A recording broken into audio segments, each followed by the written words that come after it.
Okay, while it lasts, extreme pain or psychological distress has an urgency and priority that overrides the rest of one's life projects. But so what? When the misery passes, why not just get on with one's life as before? Well, natural science aspires to a view from nowhere, a notional God's eye view. Physics tells us that no here and now is privileged over any other. All are equally real. Science and technology are shortly going to give us godlike powers over the entire living world to match this godlike perspective. I argue that so long as there is any sentient being who is undergoing suffering similar to our distress, that suffering should be tackled with the same priority and urgency as if it were one's own pain or the pain of a loved one. With power comes complicity. Godlike powers carry godlike responsibilities.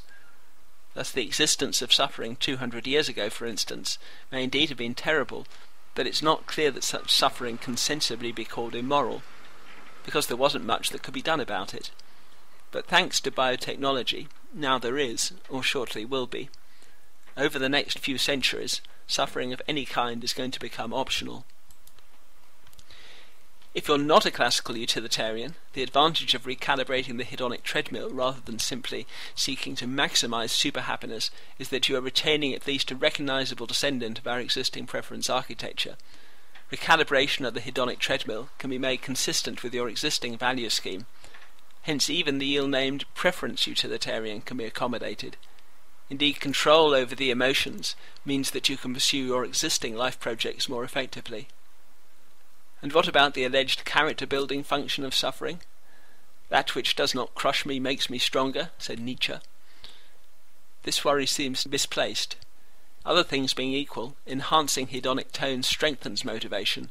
It makes us psychologically more robust. By contrast, prolonged low mood leads to a syndrome of learned helplessness and behavioural despair. I haven't explicitly addressed the value nihilist, the subjectivist or ethical skeptic who says all values are simply matters of opinion and that one can't logically derive an ought from an is. Well, let's say I find myself in agony because my hand is on a hot stove. That agony is intrinsically motivating, even if my conviction that I ought to withdraw my hand doesn't follow the formal canons of logical inference. If one takes the scientific world picture seriously, then there is nothing ontologically special or privileged about here and now, or me. The egocentric illusion is a trick of perspective engineered by selfish DNA. If it's wrong for me to be in agony, then it's wrong for anyone, anywhere. 3. Why it will happen. Okay, it's technically feasible. A world without suffering would be wonderful, and full-blown paradise engineering even better. But again, so what? It's technically feasible to build a 1,000-metre cube of cheddar cheese. Why is a pain-free world going to happen? Perhaps it's just wishful thinking. Perhaps we'll opt to retain the biology of suffering indefinitely. The counter-argument here is that whether or not one is sympathetic to the Abolitionist Project, we are heading for a reproductive revolution of designer babies. Prospective parents are soon going to be choosing the characteristics of their future children. We're on the eve of the post-Darwinian transition, not in the sense that selection pressure will be any less severe, but evolution will no longer be blind and random. There will no longer be natural selection but unnatural selection. We will be choosing the genetic makeup of our future offspring, selecting and designing alleles and allelic combinations in anticipation of their consequences. There will be selection pressure against nastier alleles and allelic combinations that were adaptive in the ancestral environment. Unfortunately, this isn't a rigorous argument, but imagine you are choosing the genetic dial settings for mood, the hedonic set point, of your future children. What dial settings would you pick?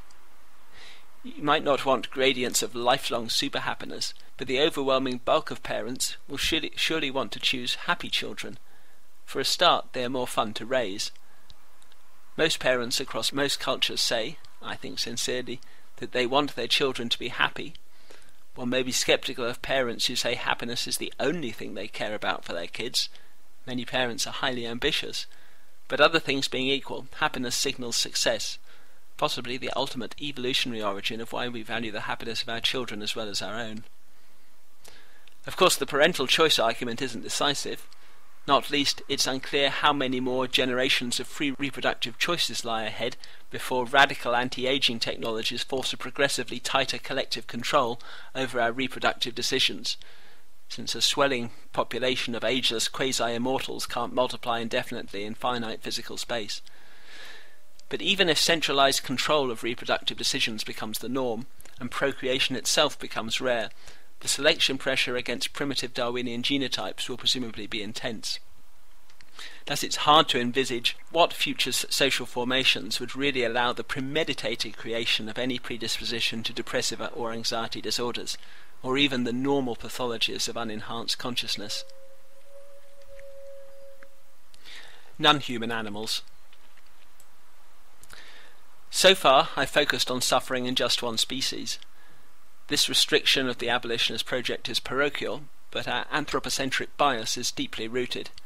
Hunting, killing and exploiting members of other species enhance the inclusive fitness of our genes in the ancestral environment.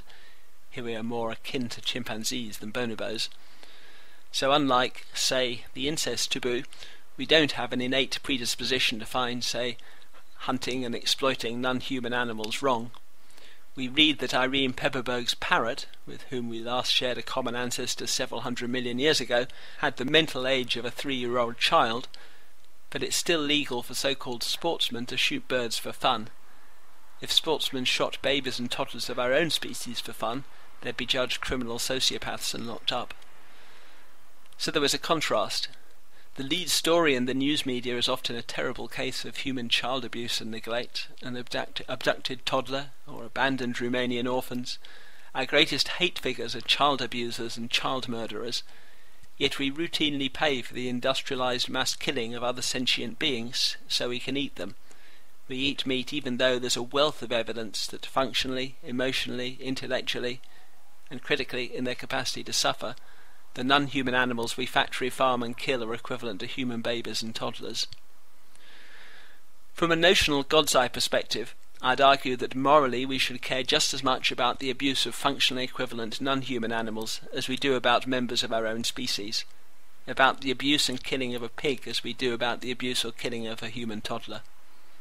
This violates our human moral intuitions, but our moral intuitions simply can't be trusted. They reflect our anthropocentric bias, not just a moral limitation, but an intellectual and perceptual limitation too. It's not that there are no differences between human and non-human animals, any more than there are no differences between black people and white people, freeborn citizens and slaves, men and women, Jews and Gentiles, gays or heterosexuals. The question is rather, are they morally relevant differences? This matters because morally catastrophic consequences can ensue when we latch on to a real but morally irrelevant difference between sentient beings. Recall how Aristotle, for instance, defended slavery. How could he be so blind? Our moral intuitions are poisoned by genetic self-interest. They weren't designed to take an impartial God's eye view.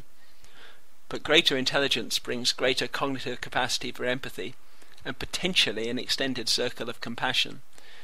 Maybe our super-intelligent, super-empathetic descendants will view non-human animal abuse as no less abhorrent than we view child abuse, a terrible perversion.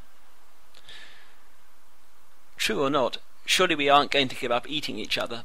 Our self-interested bias is too strong. We like the taste of meat too much. Isn't the notion of global veganism just utopian dreaming? Perhaps so, yet within a few decades, the advent of genetically engineered vat food means that we can enjoy eating meat tastier than anything available today without any killing and cruelty. As a foretaste of what's in store, the In Vitro Meat Consortium was initiated at a workshop held at the Norwegian University of Life Sciences in June 2007. Critically, growing meat from genetically engineered single cells is likely to be scalable indefinitely. Its global mass consumption is potentially cheaper than using intact non-human animals. Therefore, assuming that for the foreseeable future we retain the cash nexus and market economics, cheap, delicious vat food is likely to displace the factory farming and mass killing of our fellow creatures. One might wonder sceptically, are most people really going to eat gourmet vat food, even if it's cheaper and more palatable than flesh from butchered non-human animals? If we may assume that vat food is marketed properly, yes. For if we discover that we prefer the taste of vat-grown meat to carcasses of dead animals, then the moral arguments for a cruelty-free diet will probably seem much more compelling than they do at present. Yet even if we have global veganism, surely there will still be terrible cruelty in nature. Wildlife documentaries give us a very bambified view of the living world. It doesn't make good TV spending half an hour showing a non-human animal dying of thirst or hunger, or slowly being asphyxiated and eaten alive by a predator. And surely there has to be a food chain. Nature is cruel, but predators will always be essential on pain of a population explosion and Malthusian catastrophe. Not so.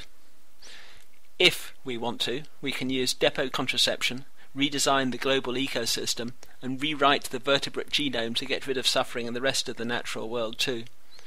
For non-human animals don't need liberating, they need looking after. We have a duty of care, just as we do to human babies and toddlers, to the old and the mentally handicapped. This prospect may sound remote, but habitat destruction means that effectively all that will be left of nature later this century is our wildlife parks. Just as we don't feed terrified live rodents to snakes in zoos, we recognise that's barbaric, will we really continue to permit cruelties in our terrestrial wildlife parks because they are natural? The last frontier on planet Earth is the ocean. Intuitively, this might seem to entail too complicated a task. But the exponential growth of computer power and nanorobotic technologies means that we can in theory comprehensively re-engineer the marine ecosystem too. Currently such re-engineering is still impossible. In a few decades it will be computationally feasible but challenging. Eventually it will be technically trivial. So the question is, will we actually do it? Should we do it? Alternatively, should we conserve the Darwinian status quo? Here we are clearly in the realm of speculation, yet one may appeal to what might be called the principle of weak benevolence. Unlike the controversial claim that superintelligence entails superempathy, the principle of weak benevolence doesn't assume that our technologically and cognitively advanced descendants will be any more morally advanced than we are now. Let's give a concrete example of how the principle applies. If presented today with a choice of buying either free-range or factory-farmed eggs, most consumers will pick the free-range eggs. If battery-farmed eggs are 1 penny cheaper, most people will still pick the cruelty-free option. No, one shouldn't underestimate human malice, spite and bloody-mindedness, but most of us have at least a weak bias towards benevolence. If any non-negligible element of self-sacrifice is involved, for example if free-range eggs cost even 20 pence more, then sadly sales fall off sharply. My point is that if, and it's a big if, the sacrifice involved for the morally apathetic could be made non-existent or trivial, then the Abolitionist Project can be carried to the furthest reaches of the living world.